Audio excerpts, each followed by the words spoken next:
تو جو چاہے تو بن جائے قسمت، میرے سجدوں کی کیا ہے حقیقت۔ تو جو چاہے تو بن جائے قسمت، میرے سجدوں کی کیا ہے حقیقت۔ تیری چوکھٹ پہ سر کو جھکا کر، تیری چوکھٹ پہ سر کو جھکا کر، فرض اپنا ادا کر رہا ہوں۔ اپنے مالک کا میں نام لے کر بزم کی ابتدا کر رہا ہوں۔ بہت اچھے ماشاءاللہ۔ میں نے دنیا کا دیکھا نظارہ، المدد کہہ کے میں نے پکارا۔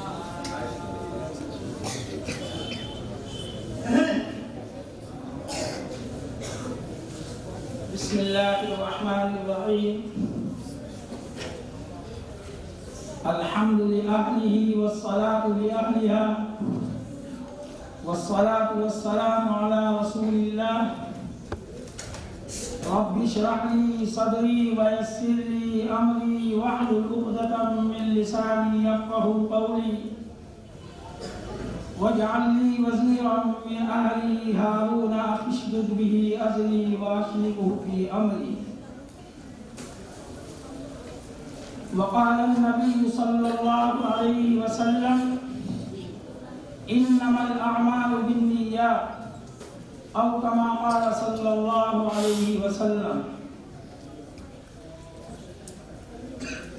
بزرگان محترم اور حضرات علماء کرام اور معزز حاضرین، تمام شرکاء جلسہ، چھوٹے بچے، میری ماں اور بہنیں، ہماری بہو اور بیٹیاں، السلام علیکم ورحمۃ اللہ وبرکاتہ۔ آپ کے علم میں کہ آج کا یہ اجلاس، آج کا یہ جلسہ، یہ نورانی اور قرآنی اور روحانی اصلاحی تبلیغی دینی جلسہ جو اس وقت منعقد کیا جا رہا ہے، اس جلسے کی نسبت اس مقدس قرآن کی طرف ہے جس کو ہم قرآن مقدس، قرآن حکیم، قرآن مجید کہتے ہیں۔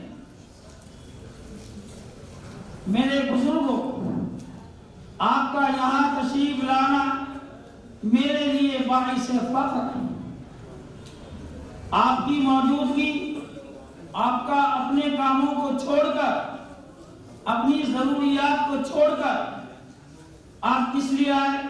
صرف میں یہ سمجھتا ہوں کہ آپ اللہ اور اس کے قرآن کی محبت میں یہاں تشریف لائے، اور جب آپ قرآن کی محبت میں یہاں تشریف لائے تو میں انشاءاللہ یقین کے ساتھ یہ کہتا ہوں کہ آقا دو جہاں محمد الرسول اللہ صلی اللہ علیہ وسلم کا فرمان عالی شان کہ قرآن سے محبت رکھنے والا کبھی محروم نہیں رہ سکتا۔ میرے دوستو، دنیا کے اندر کتنی کتابیں ہیں، دنیا کے اندر کتنی تعلیمات ہیں، لیکن میرے اور آپ کے آقا دو جہاں تاجدار مدینہ احمد مجتبی محمد رسول اللہ صلی اللہ علیہ وسلم نے اگر کسی کتاب کی فضیلت فرمائی تو وہ قرآن مقدس، اگر یہ فرمایا کہ سب سے افضل کتاب یہ ہے تو یہ حقیقت ہے اور یہ ہمارا ایمان ہے کہ قرآن کریم وہ واحد کتاب ہے جس کی کوئی مثال پیش ہی نہیں کر سکتا۔ جناب رسول اللہ صلی اللہ علیہ وسلم نے جب کفار مکہ کو قرآن کریم کی دعوت دی کہہ رہے تم تو شاعر ہو، تم تو شاعر ہو، لیکن کوئی اپنی زبان سے کہنے لگے ولا بقول کاہن، نہ یہ کاہن ہو سکتا، ولا بقول شاعر، نہ یہ شاعر ہو سکتا۔ اور قرآن کا جلوہ کیا ہے، قرآن کی عظمت کیا ہے؟ فرمایا جب جناب رسول اللہ صلی اللہ علیہ وسلم بیت اللہ کے پاس رات کو کھڑے ہو کر تہجد میں قرآن مقدس کی تلاوت کرتے تھے، وہ شیطان، وہ مکے کے کفار مکہ، وہ مکے کے مشرک جناب رسول اللہ صلی اللہ علیہ وسلم کا قرآن سننے پر مجبور ہو گئے، اور وہ سمجھتے تھے کہ واقعی قرآن کے اندر ایک جاذبیت ہے، قرآن کے اندر ایک عشق ہے، قرآن کے اندر ایک محبت ہے۔ جب وہ صبح کو نکل کے چلتے تھے، وہ اس کو دیکھتا، وہ اس کو دیکھتا، وہ اس کو دیکھتا، اور آپس میں کہتے ہیں ہم اس نبی سے بھی دشمنی رکھتے ہیں، ہم قرآن سے بھی دشمنی رکھتے ہیں، اس لیے یہ تہیہ کرو اور یہ مسمم ارادہ کرو کہ کل سے ہم قرآن کریم نہیں سنیں گے۔ لیکن جیسے جیسے رات آتی تھی ان کے دلوں کے اندر ایک جذبہ پیدا ہوتا تھا۔ میرے دوستو، وہ رات جیسے شروع ہوتی تھی پھر آ جاتے تھے اور اللہ کے کلام کو سنتے تھے۔ وہ تو مشرکین مکہ تھے، کفار مکہ تھے، ہم تو جناب رسول اللہ صلی اللہ علیہ وسلم کے امتی ہیں، تو ہمیں تو قرآن سے اور زیادہ عشق ہونا چاہیے، اور ہمارا عشق، ہماری محبت، ہمارا جذبہ کہ سب کچھ ہمارا تباہ ہو سکتا ہے، لیکن محمد رسول اللہ کی عظمت اور قرآن کریم کی عظمت ہمارے ہاتھ سے نہیں جا سکتی، اور انشاءاللہ۔ میرے دوستو، یہ بہت مقدس کلام ہے۔ فرمایا جو بچے قرآن کریم پڑھتے ہیں، جو بچے حافظ قرآن ہوتے ہیں، کل قیامت کے دن اللہ تبارک و تعالی ان کو ایسا تاج پہنائے گا جس کی روشنی چاند اور سورج سے بھی زیادہ ہو۔ اللہ اکبر، کرو سبحان اللہ۔ میرے دوستو، ایک تو تھوڑا سا بیداری کا ثبوت ہے، بچے جب پڑھیں گے تو جب بھی ان کا حوصلہ افزائی کریں، اور جب بات سمجھ میں آ جائے تو جب بھی سبحان اللہ الحمدللہ، اس سے یہ پتا چلتا ہے کہ ماشاءاللہ سامعین جو سن رہے ہیں یا نیچے سن رہے ہیں، یہ بیداری مغز کے ساتھ سن رہے ہیں۔ اس لیے آج ہمارا یہاں آنا اور آپ کا یہاں بیٹھنا، یہاں آپ کا تشریف لانا، اس کے لیے میں بے حد ممنون اور مشکور ہوں آپ کا، اس لیے کہ آپ قرآن کی محبت میں یہاں تشریف لائے۔ میرے دوستو، یہ وہ قرآن کریم ہے جس نے سمندروں کے رخوں کو موڑ دیا، جس نے ہواؤں کے رخوں کو تبدیل کر دیا، اور جس نے پتھر دلوں کو موم کر دیا۔ یہ وہ قرآن کریم ہے جس کے پڑھنے پر اللہ تبارک و تعالیٰ کی طرف سے ثواب ملتا ہے، جس کو دیکھنے پر ثواب ملتا ہے۔ اس لیے آپ کے اور ہمارے بچے اس مدرسے میں پڑھتے ہیں، انہوں نے اس مقدس قرآن کو اپنے سینے میں محفوظ کیا ہے، اور کل قیامت کے دن آج تو ان کے سر پر آپ حضرات صافہ باندھیں گے، ایک دستار فضیلت باندھیں گے، لیکن کل قیامت کے دن اللہ ان کو ایسا نور کا تاج پہنائے گا، آپ دیکھ کر دل رہ جائیں گے، اور ان کے ماں باپ موتیوں کے ممبر پر بیٹھے ہوئے ہوں گے، اور لوگ کہیں گے شیش محل میں تو میں بھی رہتا تھا، کشن گنج میں تو میں بھی رہتا تھا، فیاض گنج میں بھی رہتا تھا، لیکن میرے حصے میں یہ جگہ، ان کے حصے میں وہ جگہ، یہ کیسا معاملہ ہے؟ ان کو جواب دیا جائے گا، یہ وہ ماں باپ ہیں جنہوں نے دنیا میں پریشانی اٹھا کر اپنے بچوں کو حافظ قرآن بنایا۔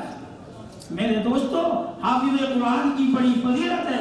آقا دو جہاں محمد رسول اللہ صلی اللہ علیہ وسلم کا فرمان عالی شان آپ نے فرمایا، خیرکم من تعلم القرآن وعلمہ الناس، تم میں سب سے بہترین وہ شخص ہے جو قرآن کریم پڑھے اور پڑھائے۔ یہ حدیث کتابوں میں لکھی ہوئی ہے، آپ روزانہ پڑھتے ہیں۔ اس لیے میرے دوستو، میں زیادہ نہ کچھ کہتے ہوئے بس اب یہاں سے جلسے کا آغاز کرتا ہوں، آپ حضرات کا شکریہ ادا کرتا ہوں، آپ یہاں تشریف لائے۔ اب ہم اس مقدس قرآن سے، اس مقدس کلام سے جس کی میں فضیلت بیان کر رہا تھا، جس کی عظمت آپ کے اور میرے سینے میں محفوظ ہے، اسی مقدس کلام سے ہم اس جلسے کا آغاز کرتے ہیں، اور ہونا بھی اسی سے چاہیے، اس لیے کہ اللہ نے فرمایا میرا اسی عظمت والے قرآن سے ہم اس جلسے کا آغاز کرتے ہیں. اس کے لیے میں دعوت سکون دوں گا.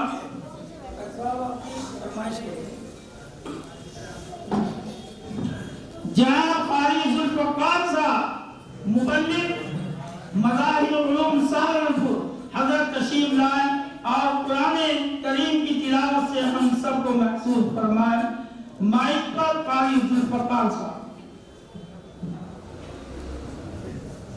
بھائی قرآن کریم کی تلاوت سب خاموشی کے ساتھ سنیں.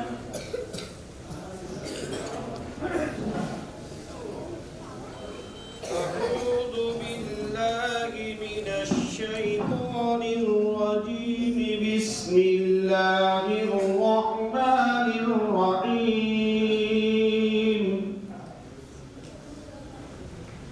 سبح اسم ربك الأعلى الذي خلق فسوى والذي قدر فهدى والذي أخرج المرعى فجعله غثاء أحوى.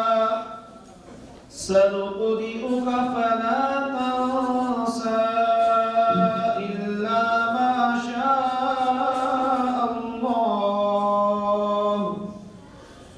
إنه يعلم الجهر وما يخفى ونيسرك لليسرى فذكر إن نفعت الذكرى سيذكر من يخشى ويتجنبها الأشقى الذي يصلى النار الكبرى ثم لا يموت فيها ولا يحيا. قد أفلح من تزكى وذكر اسم ربه فصلى. بل تؤثرون الحياة الدنيا والآخرة خير وأبقى. إن هذا لفي الصحف الأولى صحف إبراهيم وموسى. صدق الله العظيم. ماشاء اللہ. قرآن مقدس کی تلاوت کے بعد آئیے پھر قرآن کریم سے اپنے سینوں کو اپنے دلوں کو منور کریں. اس لیے کہ قرآن کریم کی تلاوت سے انسان کے دل کو اطمینان ملتا ہے, سکون ملتا ہے. میرے دوستوں میں ایک بات بتاؤں آپ کو, آدمی سارے وظائف پڑھے اور قرآن نہ پڑھے, سارے وظائف بیکار ہیں. میری بات سمجھ رہے نا؟ ایک آدمی نماز بھی پابندی سے نہیں پڑھتا, کوئی عورت بھی پابندی سے نہیں پڑھتی, وظائف بہت زیادہ پڑھتے ہیں, تسبیحات پڑھتے ہیں. فرمایا سب سے پہلے پانچوں وقت کی نماز, اس کے بعد سب سے بہترین عمل قرآن کریم کی تلاوت.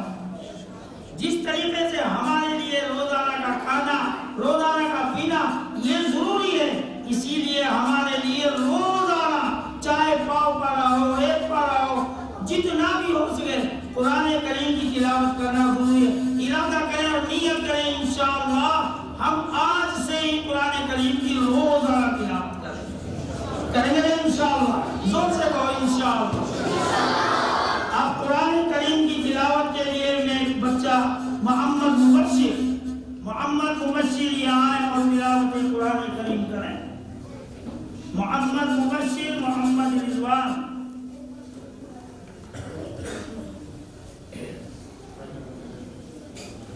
السلام علیکم.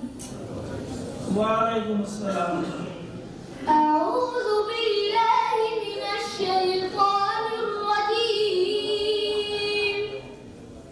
ماشاء بسم اللہ الرحمن الرحیم. وَيَوْمَ يَقُولُ نَادُوا شُرَكَائِيَ الَّذِينَ زَعَمْتُمْ فَدَعَوْهُمْ فَلَمْ يَسْتَجِيبُوا لَهُمْ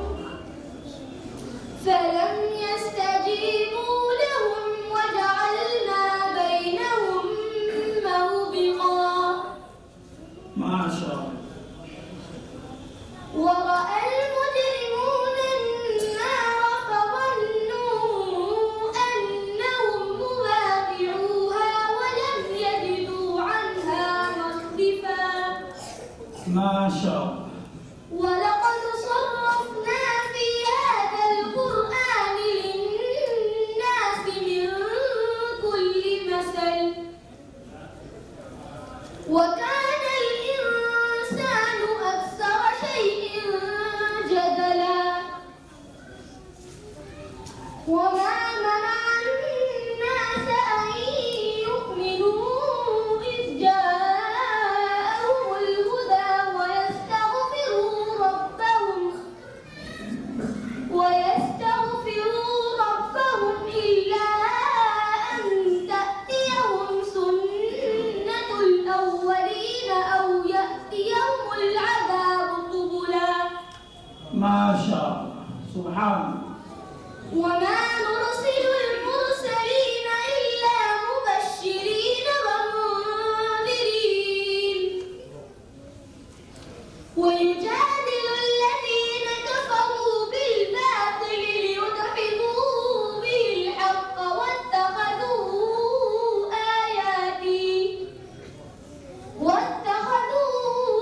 آياتي وما أنذروا هزوا. صدق الله العظيم. ماشاء اللہ. اس بچے کے لیے دعا بھی کریں. اللہ اس کو حافظ قرآن عالم دین بنائے. اللہ اس کی عمر میں برکت عطا فرمائے. دیکھو دوستو, قرآن کریم آپ سن رہے تھے. اسی طریقے سے قرآن کریم ہر شخص اپنے اپنے لہجے میں پڑھتا ہے. قرآن کریم 7 طریقوں پر پڑھا جاتا ہے. یا تو آپ ایک ہی طریقے سے سنتے رہے. بہرحال اللہ کی عظمت, اللہ تبارک و تعالیٰ کا کرم, اس کی عنایت کہ ہم نے اپنے اس جلسے کا آغاز اللہ کے کلام مقدس سے کیا. اللہ کے بعد اگر کوئی ذات ہے تو آپ جانتے ہیں, پہچانتے ہیں, وہ ذات ہے آقا دو جہاں, تاجدار مدینہ, محمد عربی صلی اللہ علیہ.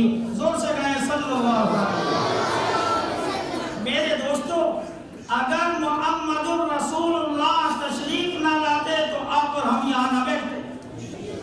اگر محمد الرسول اللہ کا وجود نہ ہوتا تو ہمارا کوئی وجود نہ. اگر اس دنیا کو بنایا گیا, آپ اور ہمارا وجود ہے, آپ اور ہم اس دنیا میں, یہ صرف صدقہ ہے جناب رسول اللہ صلی اللہ علیہ وسلم. اللہ کے مقدس کلام کی تلاوت کے بعد اب نمبر آتا ہے آپ کے اور میرے آقا حضرت محمد صلی اللہ علیہ وسلم کا. اب آپ کی بارگاہ میں نذرانہ عقیدت پیش کرنے کے لیے میں دعوت دوں گا ہمارے مدرسے کا بچہ محمد اقدس رئیس الدین یان, اور جو ابتدا کی نعت ہے وہ نعت پیش کریں. محمد اقدس مائک پر. السلام علیکم. وعلیکم السلام. میں آپ حضرات کے سامنے نعت پاک پیش کرنے جا رہا ہوں. ملاحظہ فرمائیں. ارشاد. اپنے مالک کا میں نام لے کر بزم کی ابتدا کر رہا ہوں. اپنے مالک کا میں نام لے کر بزم کی ابتدا کر رہا ہوں. یا خدا آبرو رکھ میری تو, یا خدا آبرو رکھ میری تو, تیری حمد و ثنا کر رہا. ماشاء اللہ, ماشاء اللہ. تو جو چاہے تو بن جائے قسمت, میرے سجدوں کی کیا ہے حقیقت. ماشاء اللہ. تو جو چاہے تو بن جائے قسمت, میرے سجدوں کی کیا ہے حقیقت. تیری چوکھٹ پہ سر کو جھکا کر, تیری چوکھٹ پہ سر کو جھکا اپنا ادا کر رہا ہوں، اپنے مالک کا میں نام لے کر بزم کی ابتدا کر رہا ہوں۔ بہت اچھے، ماشاءاللہ۔ میں نے دنیا کا دیکھا نظارہ، المدد کہہ کے میں نے پکارا، میں نے دنیا کا دیکھا نظارہ، المدد کہہ کے میں نے پکارا، مجھ کو اپنی پناہوں میں رکھنا، مجھ کو اپنی پناہوں میں رکھنا، بس یہی التجا کر رہا ہوں، اپنے مالک کا میں نام لے کر بزم کی ابتدا کر رہا ہوں۔ آج محفل میں بیٹھے ہیں جتنے، سب کے دل کی تمنا ہو پوری، آمین ثم آمین تو کہو میرے بھائی، آمین تو سب آمین کا ہے۔ سب کے دل کی تمنا ہو پوری، سب کو حاجی بنا دے تو مولا، آمین ثم آمین۔ سب کو حاجی بنا دے تو مولا، میں تڑپ کر دعا کر رہا ہوں، اللہ قبول فرمائے، اللہ قبول فرمائے۔ اپنے مالک کا میں نام لے کر بزم کی ابتدا کر رہا ہوں، اپنے محبوب کا در دکھا دے، میرا سویا مقدر جگا دے، اپنے محبوب کا در دکھا دے، میرا سویا مقدر جگا دے، لطف دنیا کو لے آج سے میں، لطف دنیا کو لے آج سے میں، اپنے دل سے جدا کر رہا ہوں، اپنے مالک ماشاءاللہ، یہ تو بہت اچھی بات ہے، حوصلہ افزائی ہو گئی، بہت اچھے۔ بزم کی ابتدا کر رہا ہوں، یا خدا آبرو رکھ میری تو، بہت اچھے۔ یا خدا آبرو رکھ میری تو، تیری ہم